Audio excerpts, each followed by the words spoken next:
Hi, I'm Scott Davis. Welcome to New World Birth by Axis in this presentation. You're inviting me to share this information regarding our passage through this challenging and yet very hopeful time. This is the care and feeding of a new world age for the Gregorian date of December 5th, 2012, and One Seed in the Mayan Tzolkin calendar.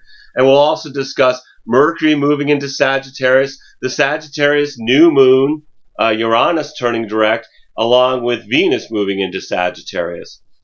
December 5th is one Con or seed, which carries the themes of corn, the net overflowing after the harvest, planting, ripeness, sexual maturity, abundance to manifest, connecting with others, the lizard of fertility and growth, germination, children and family. The seed in the Tzolkin has two primary representations.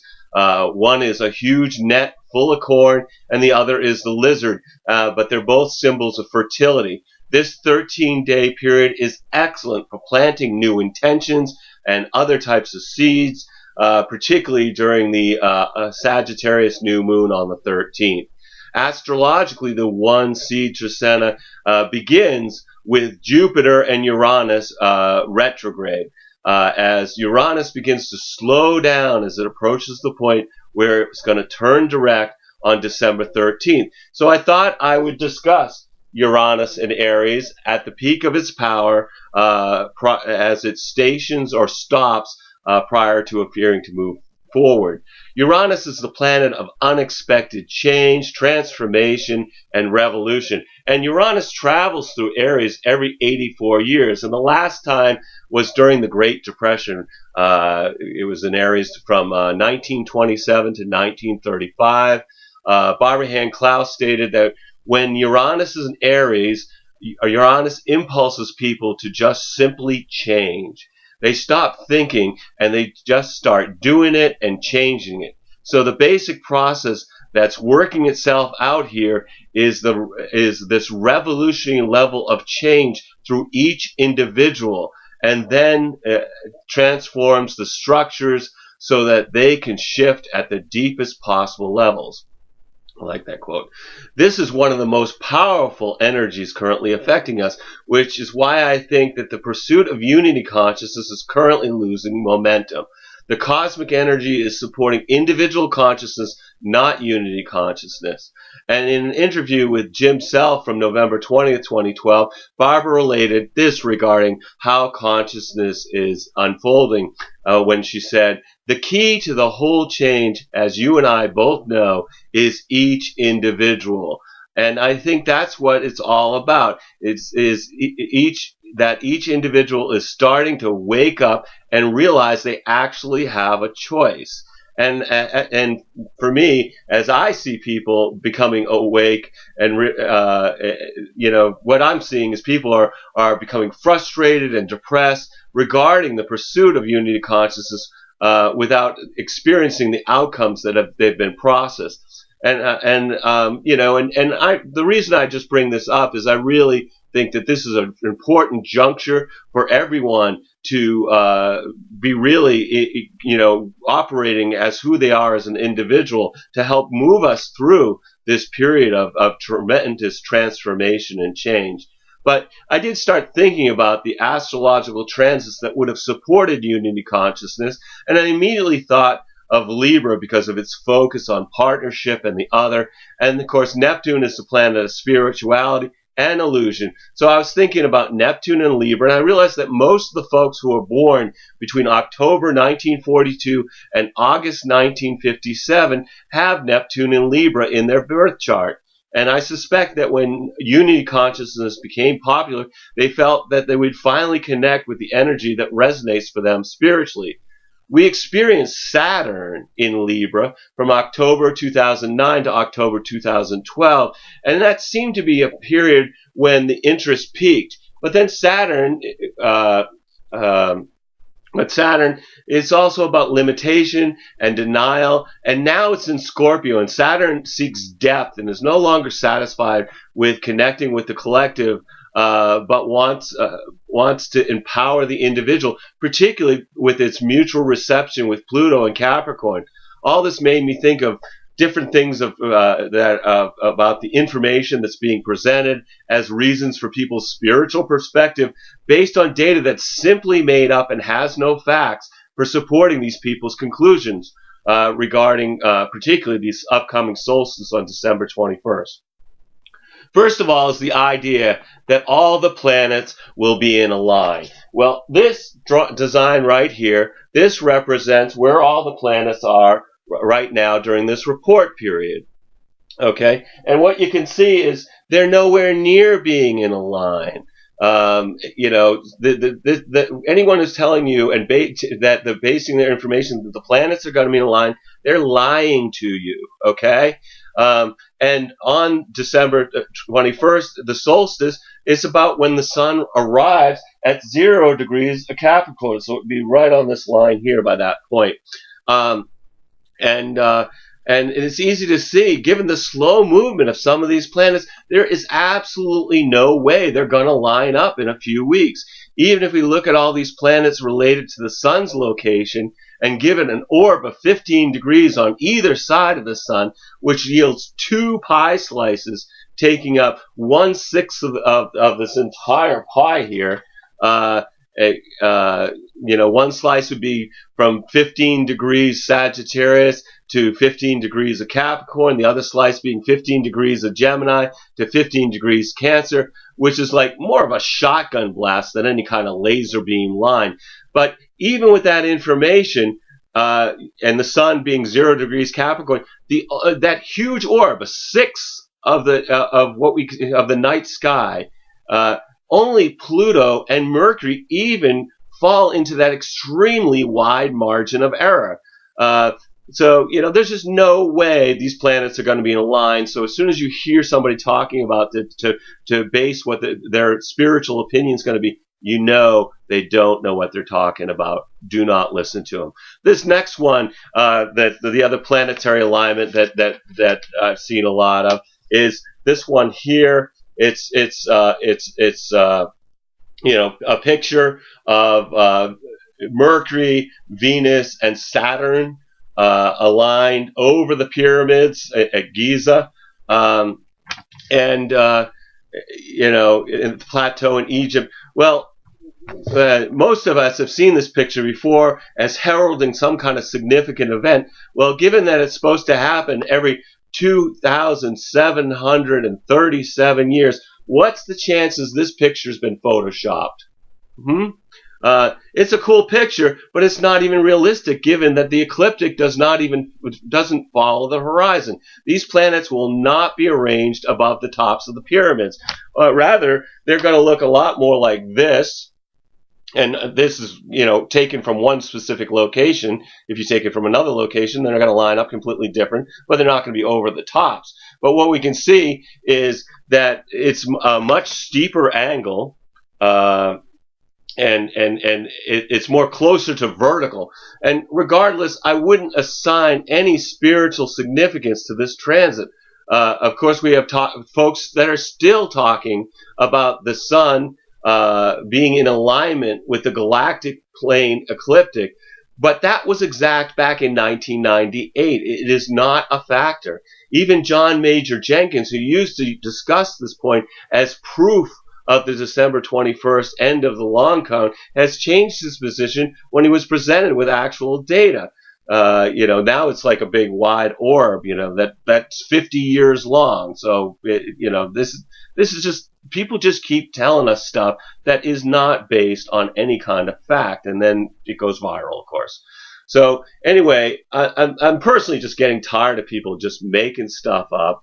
And then there's other people who pass it along before they actually think for themselves. So many are just telling their new age audience the message they want to hear, whether it's about unity consciousness or balancing the gender divide or ascension or doomsday or Nibiru, Planet X, or what have you. Just making stuff up. Like, do you remember Elenin?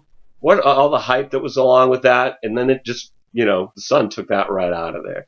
So I feel like basically they're treating their audience like children who love candy by feeding them only candy. I respect you. much more than that. And that's why I reference the astrological and Mayan calendar data before giving you my interpretation. So if you choose to do your own research, you can go and you know where to look to determine if you agree with my interpretation or not. And of course, I expect that there's going to be a lot of opinions about the end of the Mayan calendar as we're approaching December 21st, 2012. But very few of them are based on data from the Mayans. The credible Mayan elders and wisdom keepers have consistently stated that they don't know when the long count ends. My prophecy about December 21st, 2012 is that people will actually lose interest in the Mayan calendar, which is really too bad because the Mayan Tzolkin calendar will continue to provide a map of human biorhythms as long as we're still alive. And of course, as long as the sun continues to go around, as long as the earth continues to go around the sun, the Mayan Hob calendar will also still be accurate. Basically, the best thing that I think is going to come out of this experience is just basically a collective sigh of relief. During the One Seed Tzolkin, I thought I'd plant a few seeds of my own, but first I needed to pull up some of the weeds that other people are cultivating regarding this infamous solstice on December 21st, 2012. There may be events depending on the power of people's beliefs to shape their reality. You know, I mean, if a lot of people really, really believe that this is possible, then it could have an influence as it propagates through the fourth dimension. But it could also turn out to be no more significant than Y2K. If you're feeling frustrated, bitter, angry, or disappointed, I suggest connecting with someone who can guide you in your own individual spiritual journey with a human design consultation. So anyway, that's enough of that stuff. Let's look at the daily energy of this Tzolkin through the lens of the Mayan Tzolkin calendar and the astrological transits. December 5th is One Seed, which is about unity through planting seeds and making new connections as the Virgo moon opposes Neptune, harmonizes with Saturn, and finds support from Pluto. The day begins with a lack of clarity, so double check your information. And then later, there's energy to put into something you wish to have endure. And finally, feelings are intensified, leaving folks feeling sensitive. The 6th is Two Serpent. This is about duality experience through being flexible with the last quarter moon challenged by Jupiter and the Sun, and finding support from Mars and harmonizing with Venus.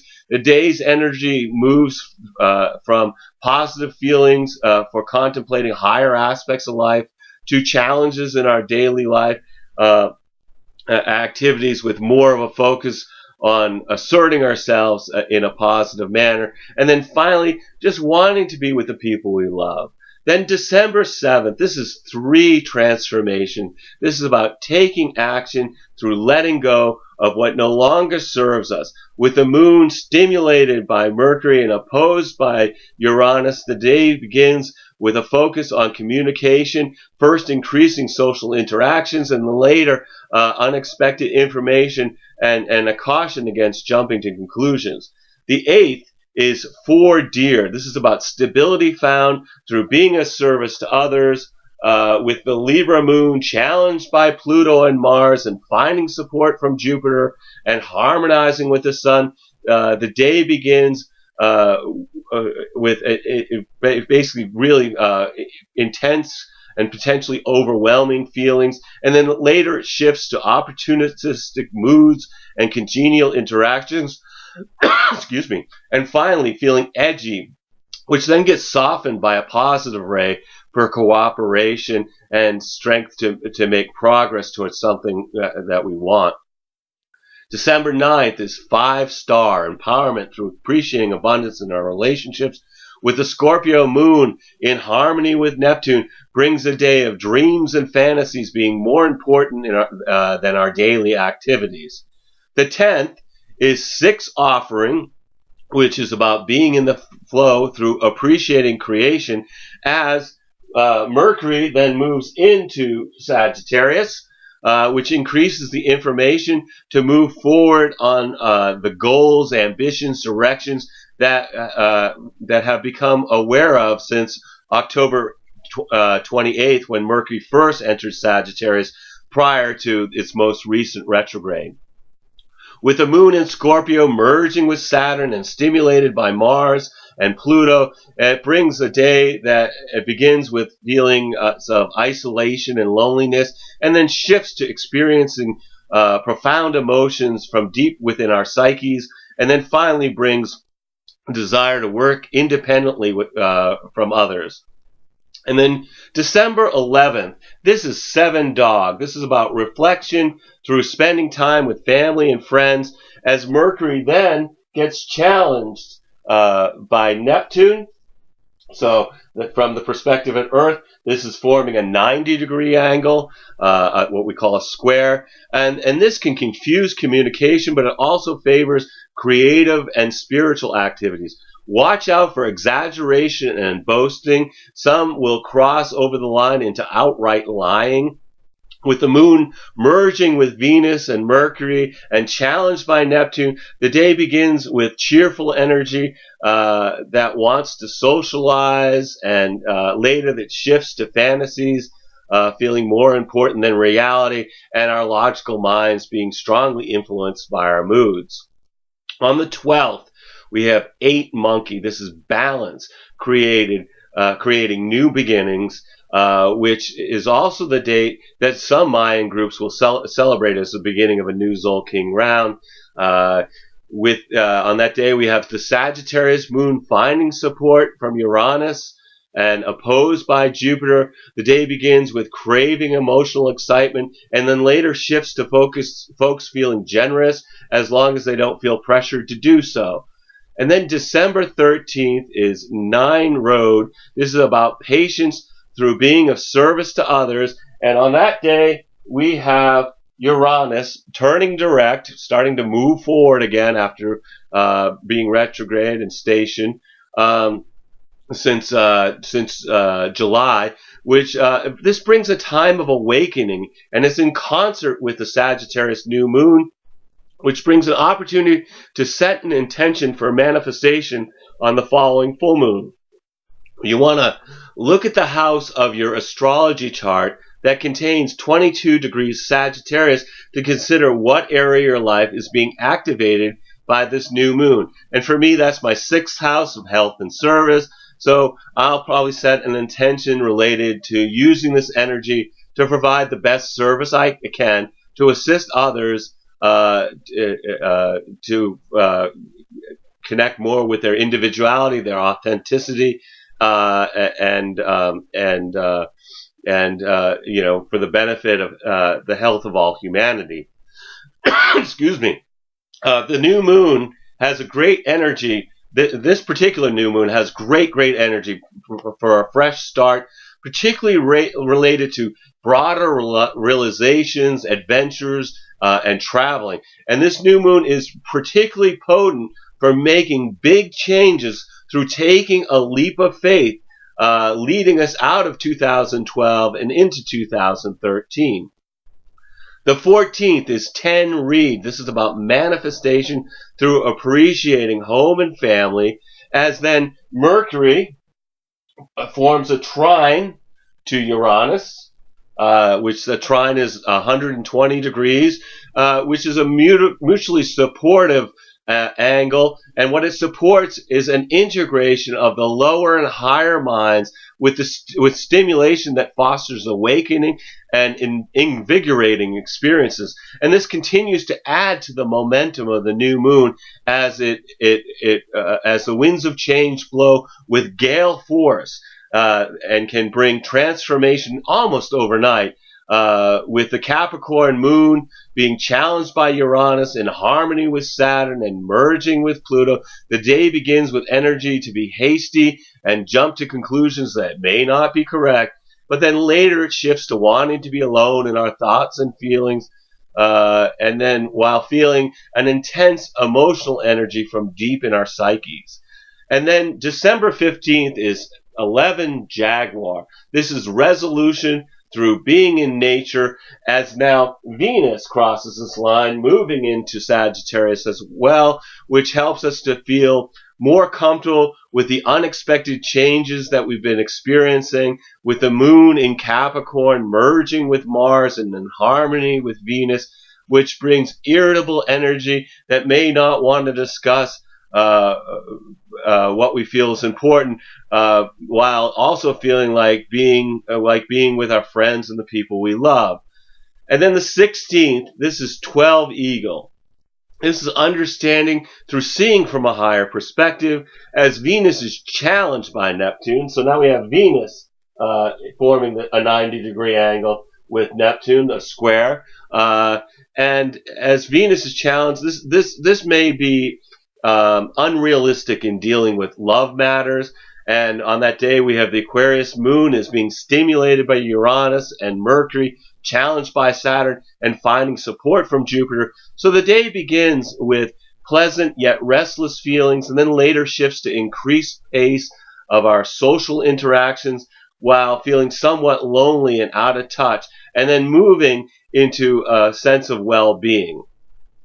December 17th is 13 Wisdom. This is about moving to the next stage through introspection, meditation, and forgiveness. And on that day, Mercury opposes Jupiter, which expands information and communication, and the moon harmonizes with the sun as it merges with Neptune, which brings feelings of balance between our inner and outer worlds. And then later we're finding a greater sensitivity to others and our surroundings, with also a greater possibility for psychic experiences.